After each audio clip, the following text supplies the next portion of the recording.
And we're back working on the Fairmont. Finally getting a transmission cooler on this thing today and servicing the gearbox. So I've had a transmission cooler in the shed for a good 6 months now, and I've just not got round to putting it on. I've accumulated a little kit for it, which I just bought in pieces. Originally I was just going to buy a kit for it and just put it on straight from the shop, but they were quite expensive from what I was seeing, and the one I was after was around about the $500 mark. So what I did is I just jumped online and over time just bought little bits and pieces and made up pretty much the same kit that I was going to buy for $500, and it cost me less than $250. So I was pretty stoked. And if you've watched any of my other videos, you might have seen I've got another BF Falcon with a ZF, and that's been milkshake by the previous owner. So that's one thing I've always wanted to avoid with this car, but it's always been in the back of my head that it's always a possibility. And this transmission is smooth as, so yeah, I think it's about time I finally get off my ass and get this cooler in and avoid that milkshake. So this is the little kit that I've put together. I've just got a universal 19-row cooler there. It's got dash 10 fittings on the outside. So I'm running dash 8 hose and fittings. So this is a dash 8 hose kit that I bought, which came with a whole bunch of fittings. But because the coolers are this has dash 10 outlets, I've just got some adapters which step down from dash 10 to dash 8 to fit the hose. So that's all there, good to go. And I also bought some ZF specific fittings for the gearbox itself. So these are the style that go into the side of the gearbox, and a little plate holds them on, so you need those specific ones. The cooler itself came with a little mounting bracket, which is cool, so that might help make things easy, mounting it into the car. And I also bought a whole bunch of these little wanky hose clamp things, which just hold the two lines together. I think I've got a pack of 10 of these for like $20 or something like that. Now the hose kit that I bought is just a generic dash 8 hose kit from eBay, which came with a whole bunch of fittings. You get two 90 angle ones here, which I think I might use up the front. I've got another two straight ones here, which I'm going to use off of these fittings. And it comes with a bunch of others as well. I'm pretty sure you get 4 of the straight fittings. There's some 90s in there, and even some 45s in there, and even some 180s. There's 2 of each fitting, but I think you get 4 of the straight ones from memory. But what I'll do is I'll put a link to everything that I've bought just in the description, so you can see if you wanted to get this same sort of setup for your car. You can do it certainly cheaper than what you would pay for a shop to be doing it. I'll just open this thing up.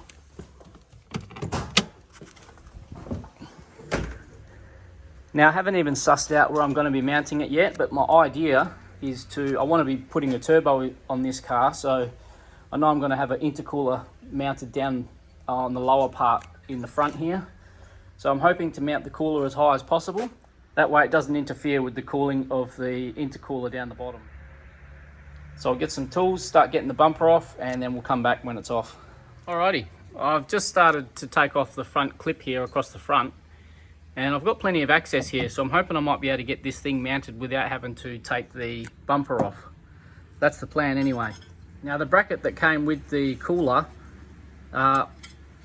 lines up with some factory holes, but I'm not going to be able to use them, unfortunately. I'm going to have to make something work.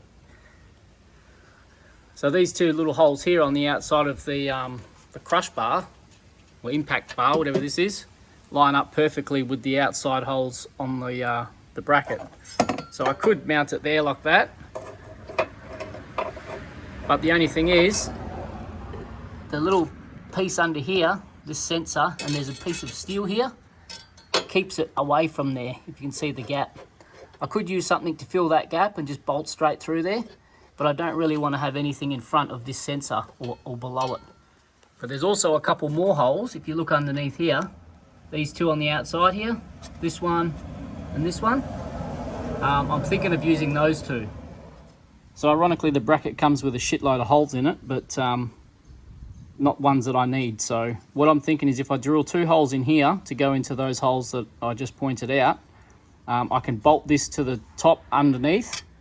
So I'll be able to get the bracket in here and bolt it up directly underneath here, nowhere near that sensor, and it will sit the cooler back nicely and give it a little bit of clearance from the condenser as well. So it might be ideal. So I'll just need to drill 2 holes for that. So that'll work, but it's also going to cause another little issue.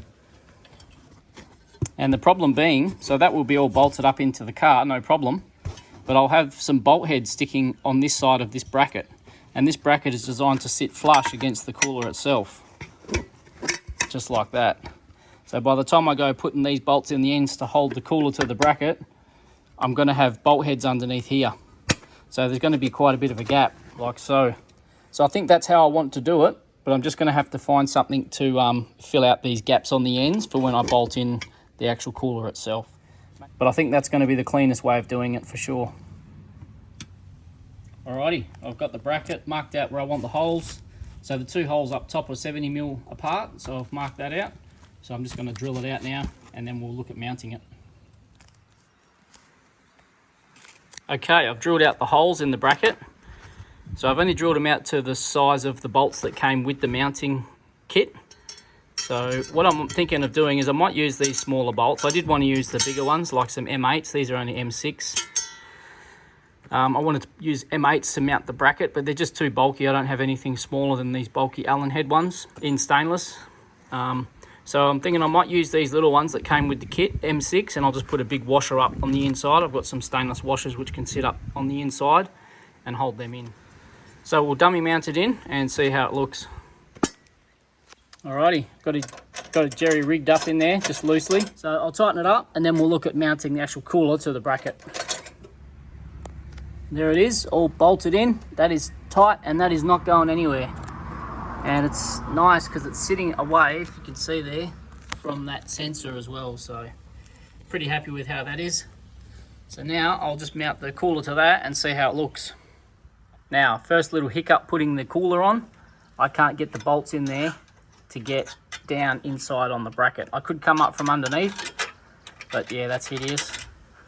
And even if I do get these in, they're a little button Allen head.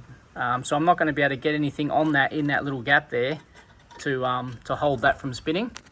I'm not normally a fan of these little button head Allen bolts anyway. These round out. These are sort of cheap quality ones.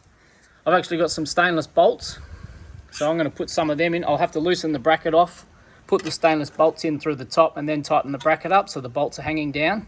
That way I can get a 10mm spanner on top of the bolts in here and hold them while I tighten the nuts up from underneath. Okay, there it is, all mounted in, just loosely. Now you can see the issue that I was talking about earlier with the 2 button heads on the top. So if I cinch these up, it probably will pull up and pull the bracket down, but just not ideal because these are going to be digging in at the top and it might put this on the piss when it tightens up. So I've gone and got some little M6 nuts, stainless ones. So what I'm going to do is I'm going to take the cooler off again, and I'm going to put the nuts in all the way up to the top of the thread and just use those as spacers to hopefully give enough clearance to clear those button heads. And there we go, we've got 4 nuts back on the bottom of these. They're just loose because these need to slide to make sure they line up with the cooler. Otherwise, if I tighten them up, they're not going to have movement. But I'll be able to get a spanner on those and tighten them up once the cooler's hanging off it again. So there it is, it's all back in there. Everything's hanging where it wants to be. So now I'll be able to get 2 spanners and I'll tighten these first nuts up so it's nice and tight, and then it's just a matter of cinching up the bottom nuts and that's it, it'll be in there. There it is, all mounted in, nice and secure. Bit of a pain trying to figure out how to mount it without sort of doing too much, but got there in the end. So now we just need to make up some lines to run from here around to the transmission, so I'll get started with those. Alrighty, firstly I've just grabbed the adapters to go from the dash 10 to the dash 8 and fitted them to the cooler, but I'm thinking I might unbolt the horn and just get that whole assembly out of the way. It's just one 8mm bolt down the middle here, so I'll get that out and move those out the way. Okay, now just quickly before I start making up the lines, I've just dummy fitted the fittings. Well, first I'll put the adapters on to the actual cooler itself, so they're on tight. And now I'm just lining up the fittings just to make sure it's going to run where we want it, and yeah, it looks pretty good. And just nicely, there's a hole down the bottom here where the aircon condenser is. So I should be able to route the hoses out through there and go around through the engine bay somewhere down to the gearbox. So that's pretty good as well. Now with these fittings, I'm hoping to only need to do 4 fittings. So 2 on the transmission and 2 up the front at the cooler. So the plan is to use the 2 cut ends that it's come with. It's already got tape on it, so these are nice clean cuts. So if I put fittings on these ends straight away, I should only have to make a cut down the line and put the fittings on at the other end. Now, I've never worked with AN fittings before, I've never done one, but they seem pretty straightforward. Just need to get the hose into the fitting. I'm just going to get some lube. I've got some silicone spray somewhere in the shed. I'll go find that. And yeah, we'll look at getting the first one done, see how it turns out. Okay, we've got the first one in. Not sure if you can see in there, but the hose is all the way to the end of the thread. So that's supposed to be it. Now we just put the end of the fitting in and tighten it up. What I'll do is I'll put a little bit of tape on the back here just to make sure that this hasn't slid off as I'm tightening it up. Alrighty, that's the first fitting done.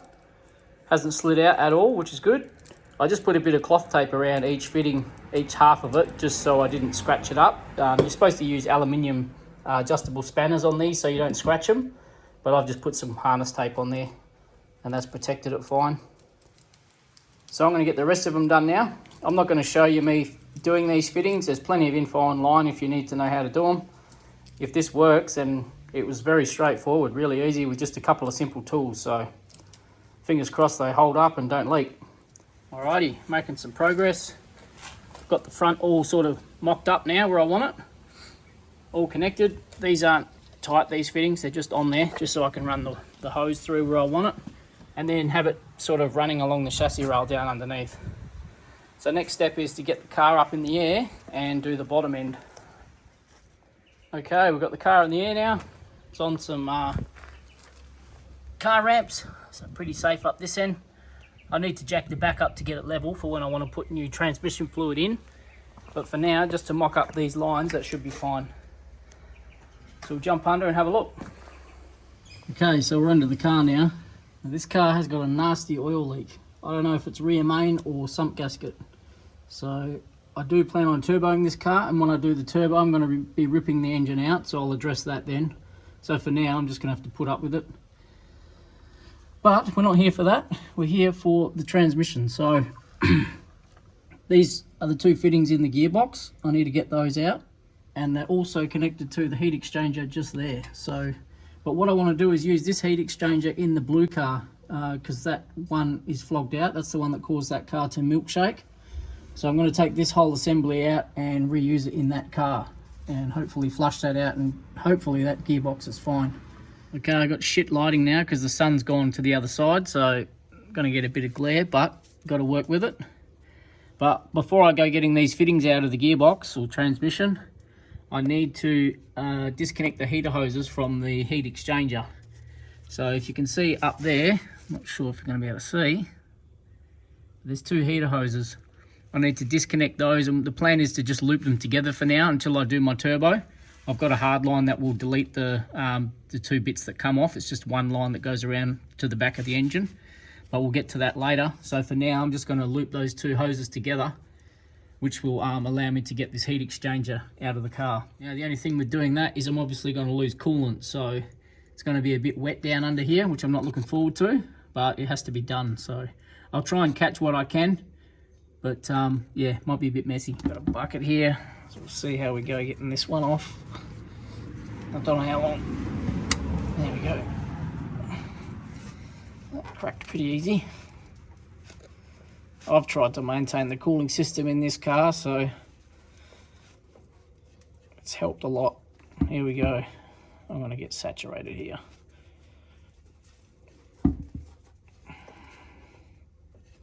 Let's do it. Ready? There we go. Oh man, yeah, we're getting none of that. Always the way. Alright, we'll let that drain and then we'll try and get the other one off. Okay, that's all drained off now. It's stopped running out, so we've caught most of that in the bucket. Trying to keep the camera zoomed in so we cut out the glare. But I also reached up and got that second hose off, as you can see there. That just popped straight off. So I need to loop those 2 together to allow us to start the car. But first thing, I want to get the heat exchanger out of the car. So that's 3 bolts holding that in. the 3 bolts. It looks like it's these 2 at the bottom here. It's actually not. So that's like a aluminium housing block that it sits on to keep it separated from the engine, from the block itself. So you need this bottom bolt here, this one, and then there's 2 on the top. I'll see if I can get the camera up there to get them. I can't see anything, but hopefully you can see them there. And now we'll finally be able to get these fittings out of the transmission here as well. So I'll start here, I'll get this 10mm out, pull these fittings out, and then we'll get the exchanger off the block.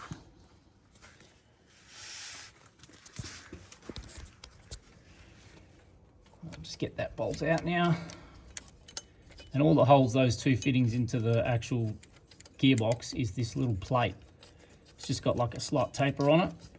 So when it puts pressure, when the bolt goes in, it puts pressure on the fittings and holds them in place. Just like that. So now I'm right to pull these out of the gearbox, and I'm going to lose a little bit of fluid because obviously there's fluid in these lines. So I might try and catch that in the bucket as well.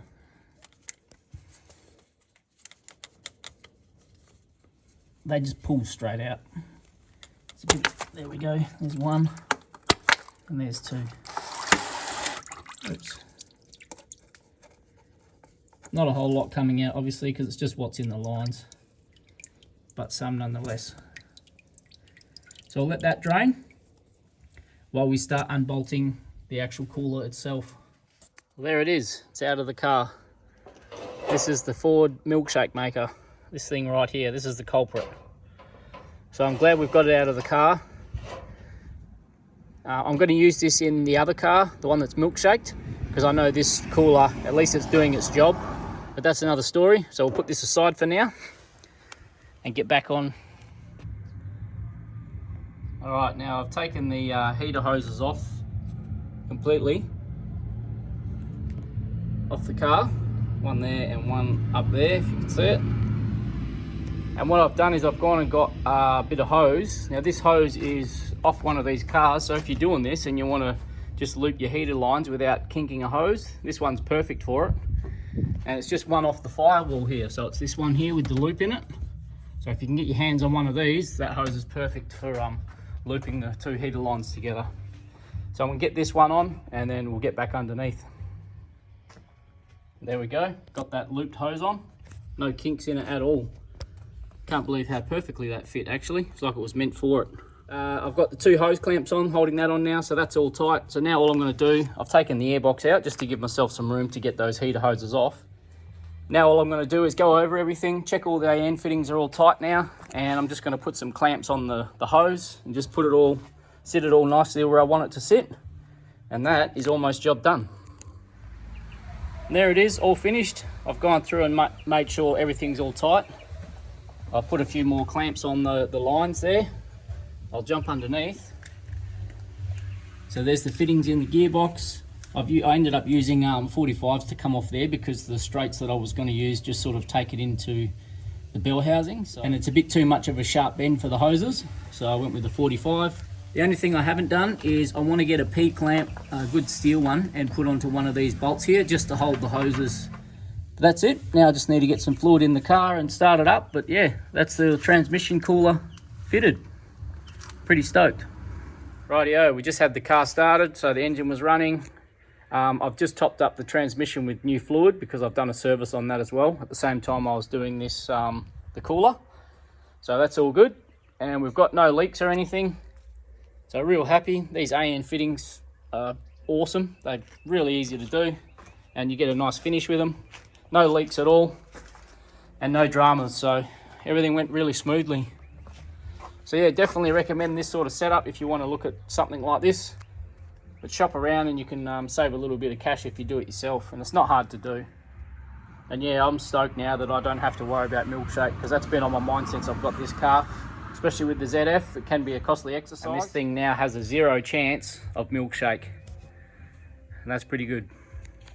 I love this car. Phew.